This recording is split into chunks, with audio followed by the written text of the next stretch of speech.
Good morning. This is White Raptor News Ministries. All praise and glory to the Supreme Spirit of Truth, the Living One, the Authority, the Rider, the Awe, the Almighty, the all you can see and all you cannot see, the visible and invisible.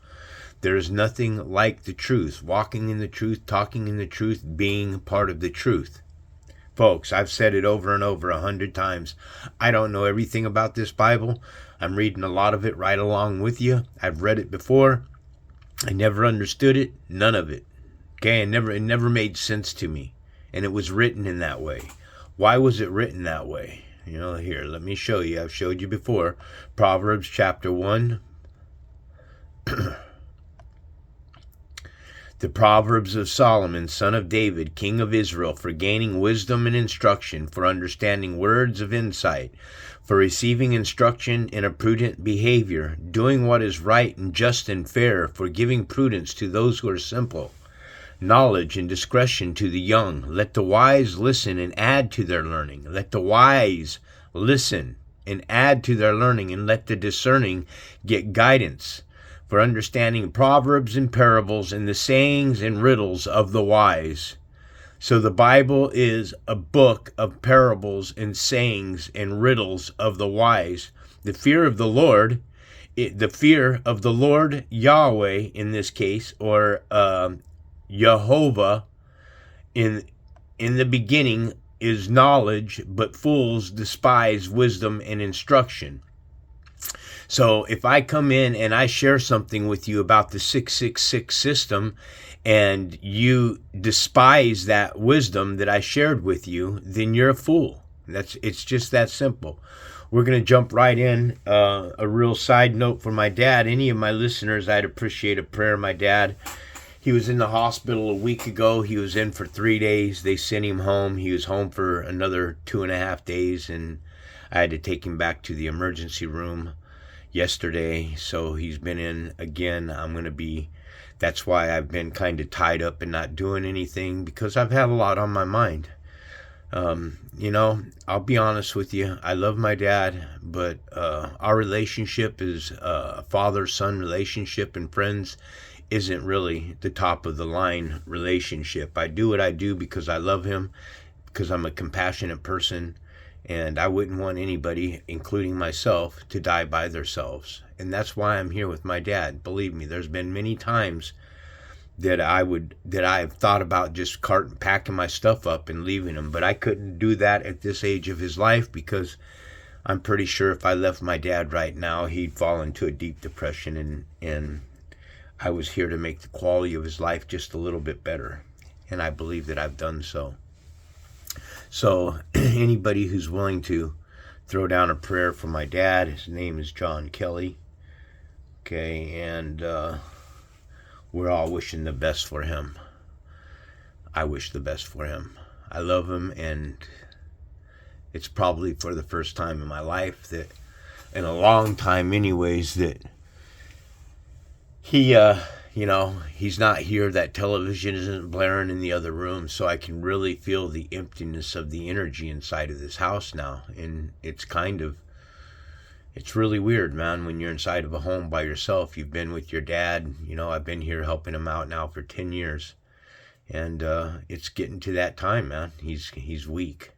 He's very weak. So if you'd give a shout out to the Most High, in prayer to an awakening for my dad is what I should ask you to pray for, that the truth may come upon him, and that your prayers can reach the Most High, and the Most High can deliver a spiritual message to my dad, so that he may be able to find salvation. Because, folks, I don't even believe that I'm going to find salvation, but I'm here in this battle, and I'm doing it day in and day out.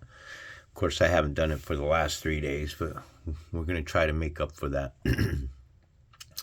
We're at 21, the towns of the Levites. Now the family heads of the Levites approached Eleazar the priest, Joshua son of Nun, and the heads of the other tribe families of Israel at Shiloh in Canaan, and said to them, remember, Canaanite are Gentiles.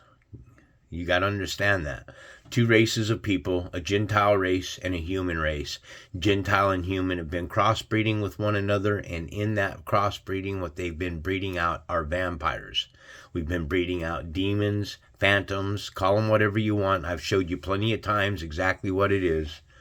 And in order to walk safely on this plane of existence, you have to have the supreme spirit of truth upon you. Okay, there's a parable in the Bible that says, no weapon forged against man's hand, no weapon forged against God's people can cause them harm. I believe that, and there's another one that says, put on the full armor of God.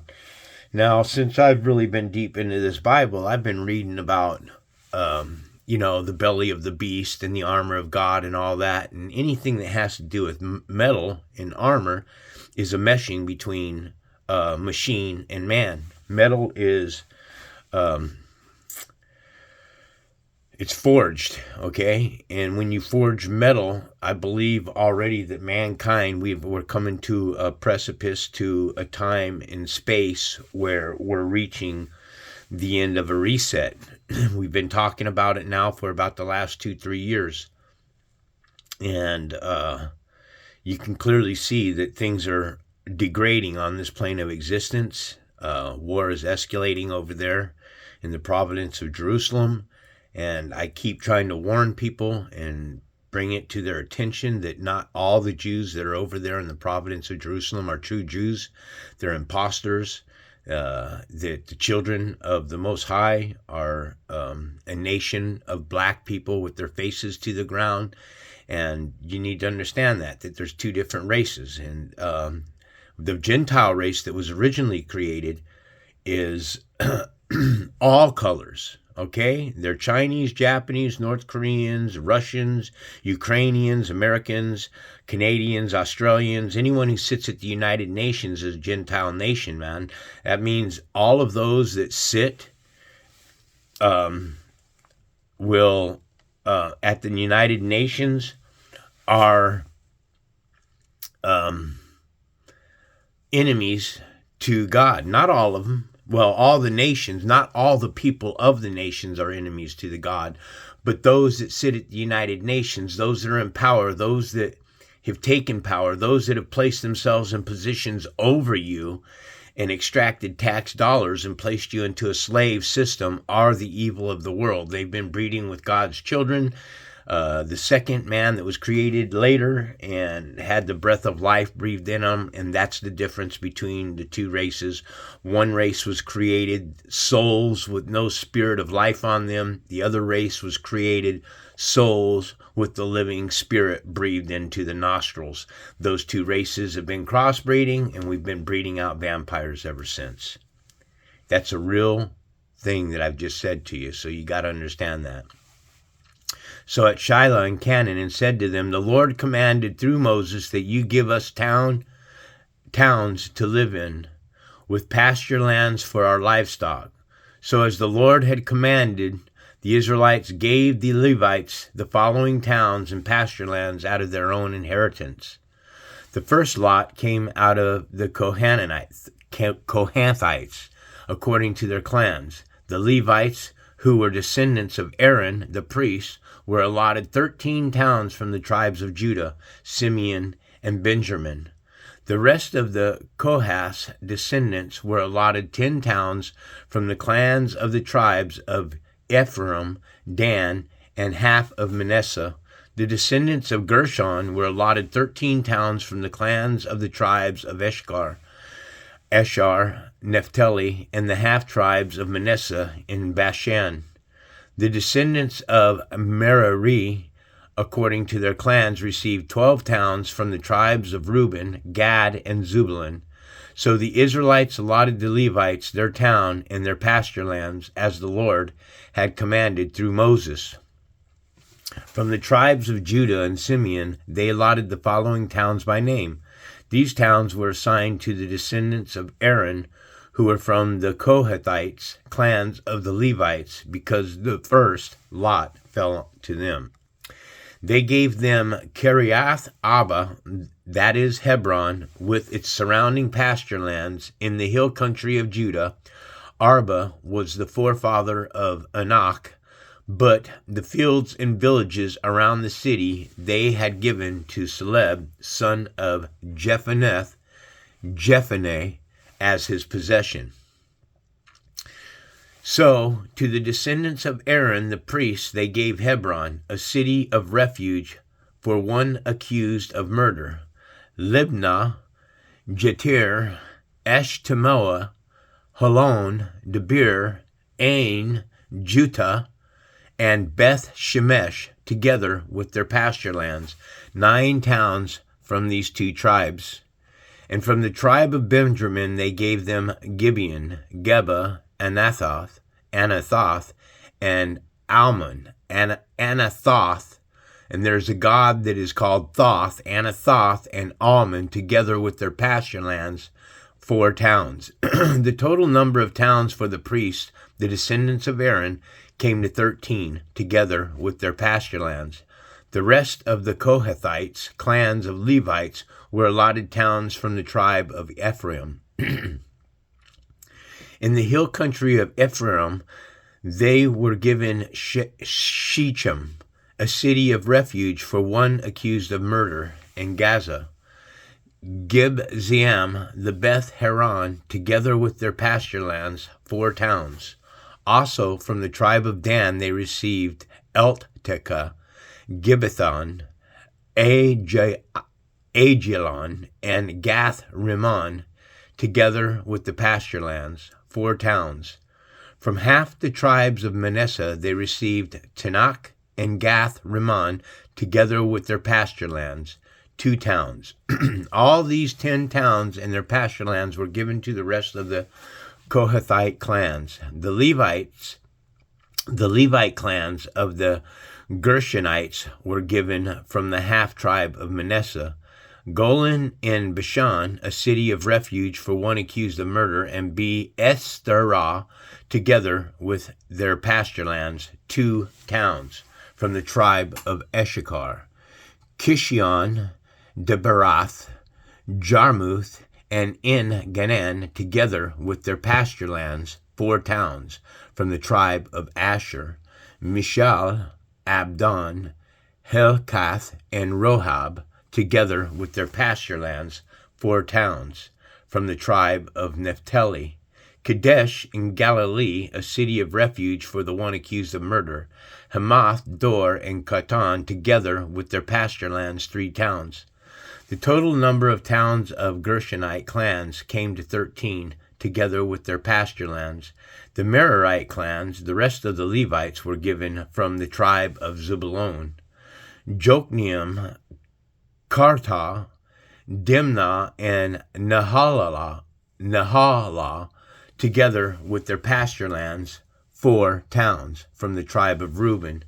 Bezar, Jahaz, Kedemoth, and Mephboth, together with their pasture lands, 4 towns from the tribe of Gad.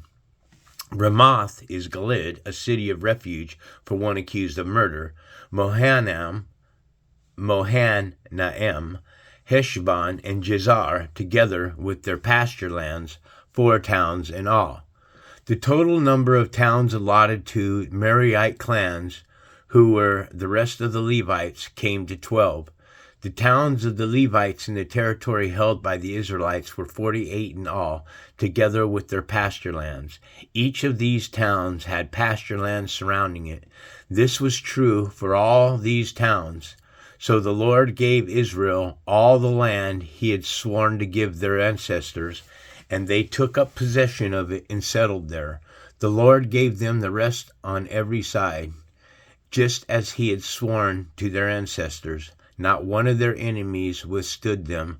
The Lord gave all their enemies into their hands. Not one of all of Yahweh's good promises to Israel failed. Every one was fulfilled. Also Yahweh, they call him Yehoshua, or excuse me, Jehovah. Jehovah and Yehoshua are the pronunciations for the Father and the Son. Naturally, I've showed you this before. Here, let's take a look real quick. That would be Joshua chapter 21, verse 44, Bible Hub. So here, the Lord is Yahweh, which is from Hayah, self-existing or eternal. Jehovah, this would be spelt with a Y-O-H-U-V-A or V-J-Y-O-H-U-S-H-U-A.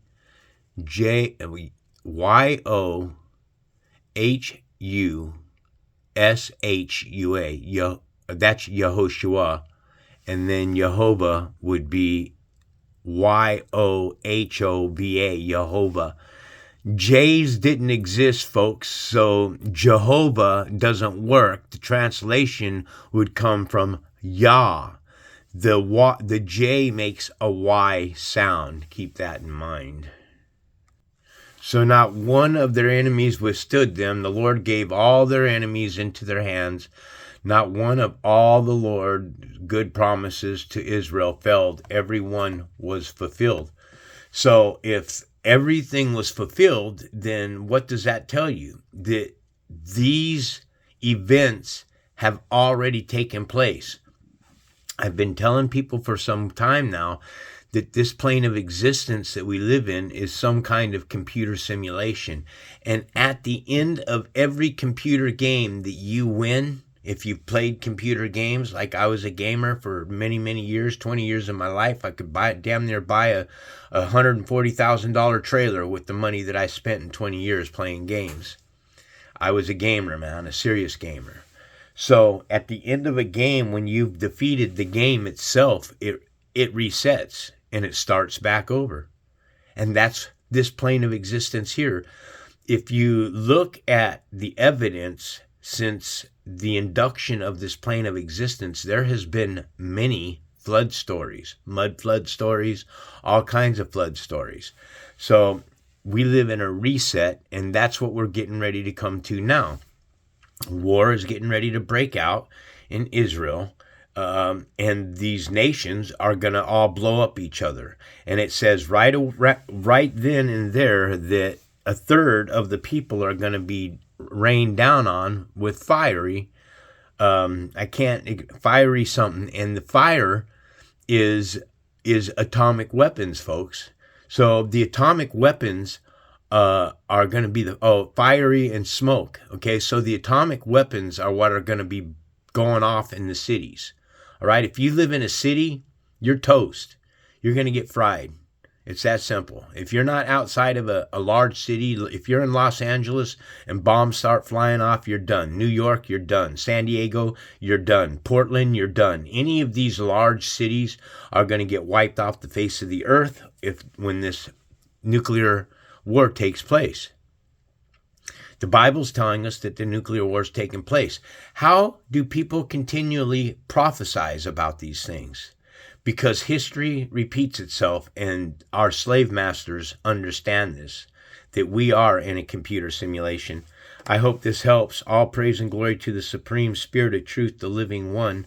May He place His Spirit upon you so that you may find discernment and walk straight and upright before Him. Repent, call on Him, and be wise. This is White Raptor News Ministries.